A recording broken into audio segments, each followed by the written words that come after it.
bringing those products in to Yeah. South Africa are quite difficult. And try and matching people's needs, right, with different sweets around the world. Probably don't find them anywhere else in this country, right? Yeah. But it's quite easy to get other places, so we want to try and make that easy for the audience over here, and I'm sure that people are loving it. I mean, mainly opening it up in Oceans Mall, one of the most luxurious malls in Durban. Oh, yes. Yeah, so it was like trying to meet a target audience, and alhamdulillah, it's going well.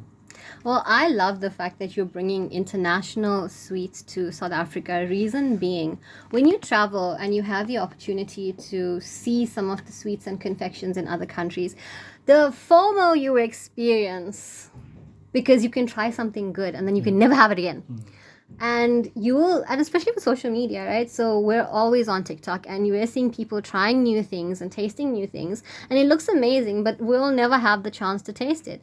And because of people like you, that's no longer the case. That's why you come to Hey Sweetie. At the moment, we're looking into bringing. There's a couple things we have we have in mind.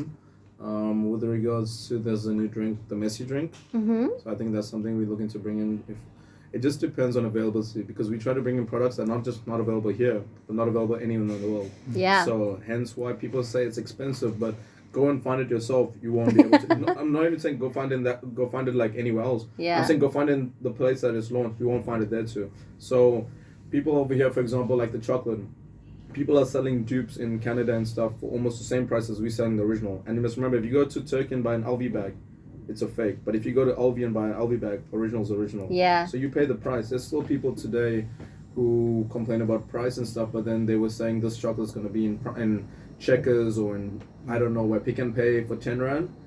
I beg you to wait for 6 months later you're still going to come to us and buy. Yeah. Hence why, I don't see a competition with anyone else, because at the end of the day, we're not in competition. People think we competing with them. We're not. No. We just, end of the day, these demand, because I'll tell you something that you don't know even. This chocolate's been in South Africa for maybe about 5 months.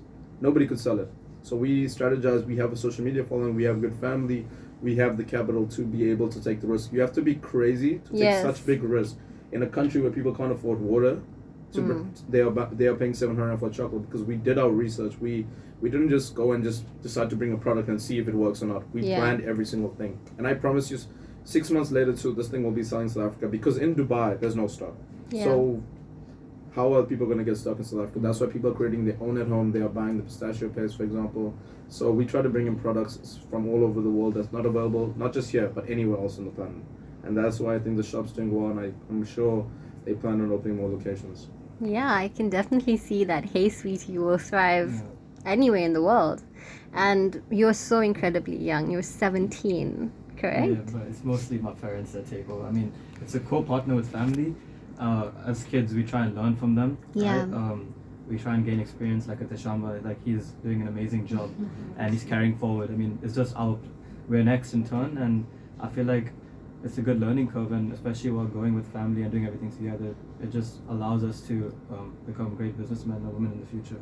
I think our parents, not just mine, not just his, I think all our parents in our family are setting a great standard for the kids. Like most families, they're either getting drunk together or they're doing certain things which You're doing business together. Exactly. And everyone's so, no matter what, everyone is so, there can be arguments, of course, it's family, but everyone is so driven on making their kids' futures better. Yeah. You see it, literally every single person because most families are suffering. I see in our Yes. family, even though everyone's not working together on certain projects, but I see everyone is so driven to make sure their kids have the best future, and that's all we can ask from our parents, and it's our job to provide them back. And not just me, I can see it with all my cousins, with everyone.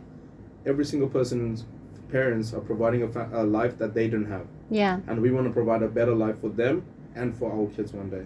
And I think it's really important that we think about the future in this way.